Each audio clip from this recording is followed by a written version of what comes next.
Hey guys, Zollord here, back again with another edition of Flashback Fridays, and what I have for you today is the Hasbro Marvel Legends Tytus Build-A-Figure Wave Darkhawk. And no, we will not be taking a look at all of the figures from the Tytus Build-A-Figure Wave. I just figured since A, I really like Darkhawk as a character, and B, he was from the same wave as Angela, who I took a look at previously on Flashback Fridays.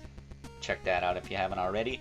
This week, what the heck? We'll take a look at good old Darkhawk here, and since I no longer have the packaging for this figure, and he has no accessories to speak of, we'll just jump right into the meat and taters of this review and get up close and personal with Mr. Darkhawk here. So, a bit dated compared to today's Legends, Winged Legends especially. Darkhawk has some good stuff going on that still holds up, like the unique torso sculpt, the fact that the collar, the gem, the belt, the faceplate, and even the red in his visor, all super clean because they're molded parts and not necessarily painted, we'll say. He's still got some dated aspects about him, and the first of which is the shoulder pads connected to the torso.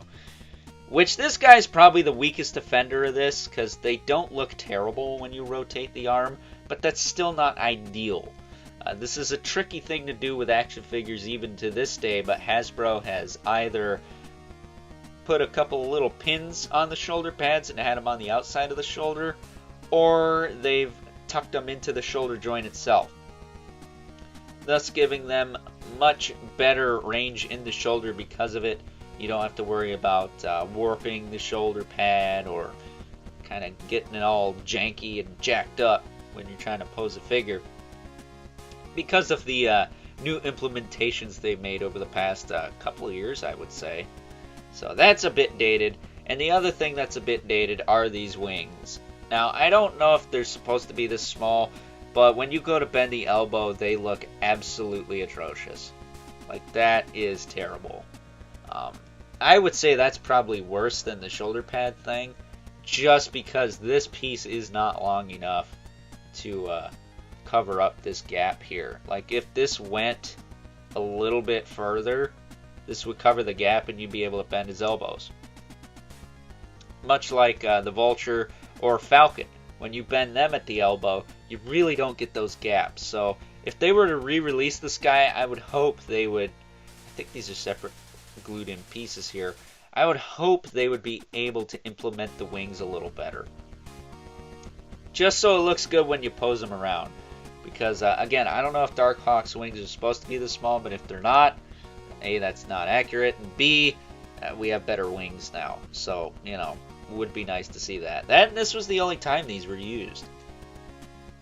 But I also don't expect Darkhawk to get the all-star treatment. They probably save that for some MCU figure, maybe in Eternals Wave 2.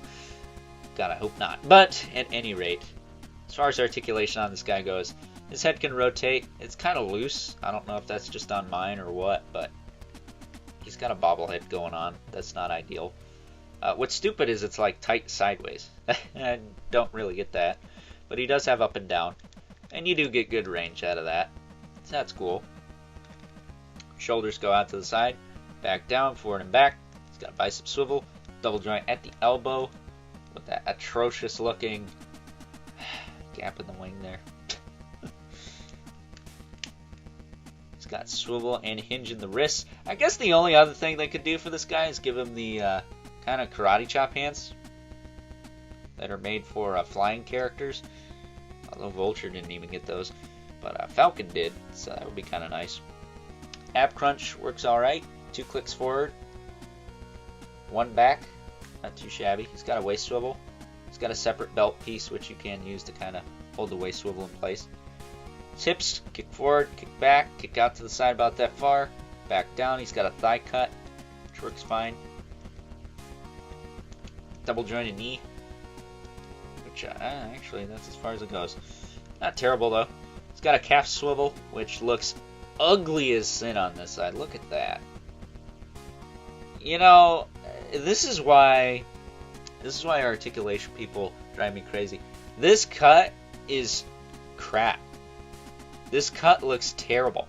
I could forgive the thigh cut because it doesn't look like there's chunks of meat hanging off when you rotate it. This looks like shit, dude.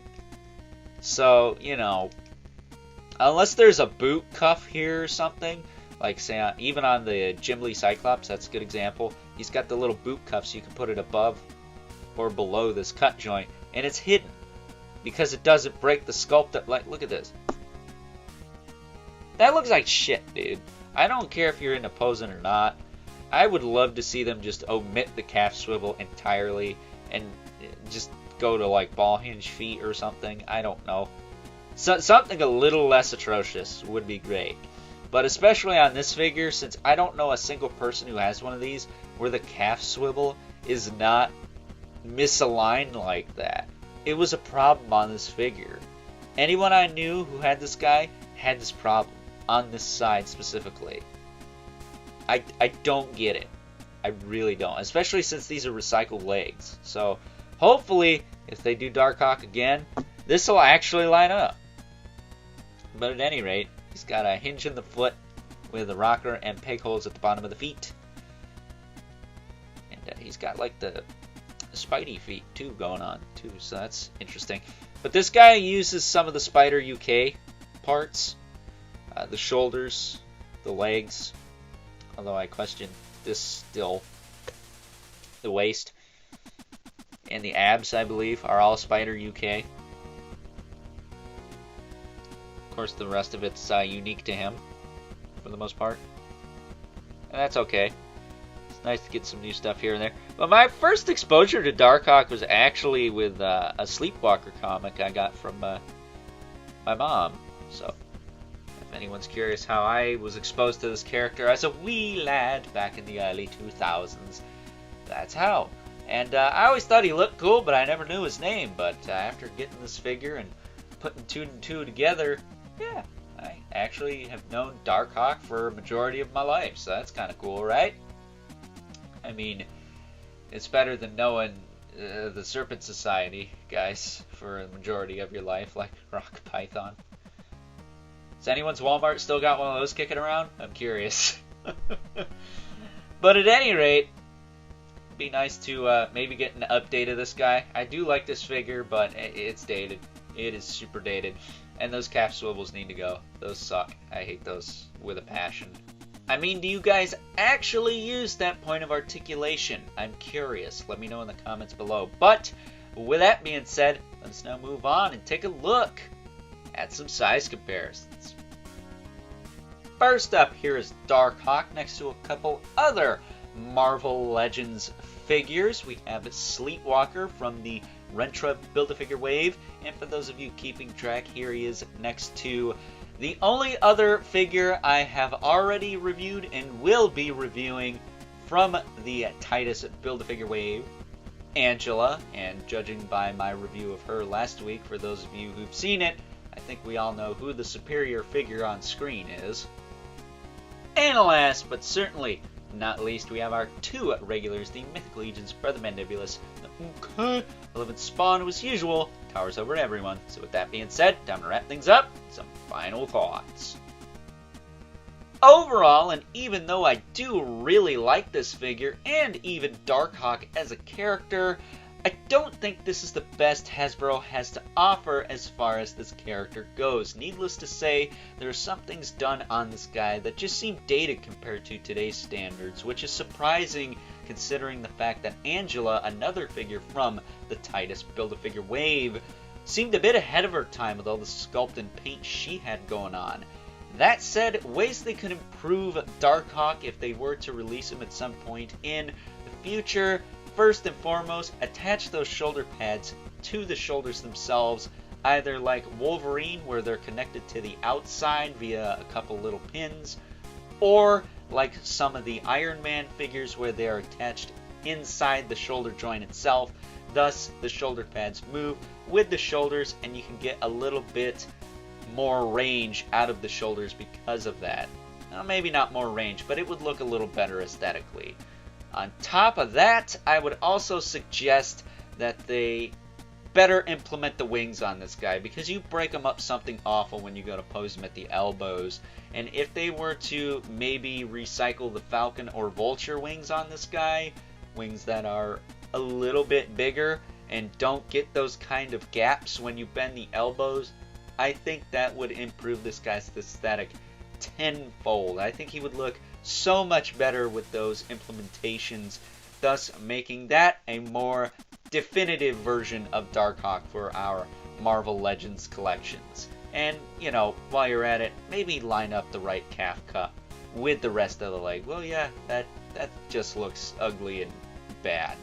So with that being said, I would still highly recommend you pick this guy up, even if he seems a bit dated compared to today's standards, because I don't know if they're going to get around to making another Darkhawk figure. I really don't. If they do, I hope they make improvements and don't just re-release the same thing. But it's Hasbro, and Hasbro has been Hasbroing a lot lately with the Legends line, so I wouldn't put it past them to just kind of cheese out and do that. I mean, look, they re-released Darkhawk and didn't even give him bendy tentacles, so can we really expect them to give Darkhawk the all-star treatment? Probably not. I mean, just look what they did to poor Sleepwalker, right? But with that being said, I hope you guys enjoyed this week's edition of Flashback Fridays. And if you are so inclined, please don't forget to comment, like, subscribe, and hit the bell so you know whenever I upload more reviews like this one. If you haven't already, please hit me up on Instagram at Overlord Productions. But as always, keep your comments civil. This world sucks enough as it is. Until next time, I'll catch you guys later.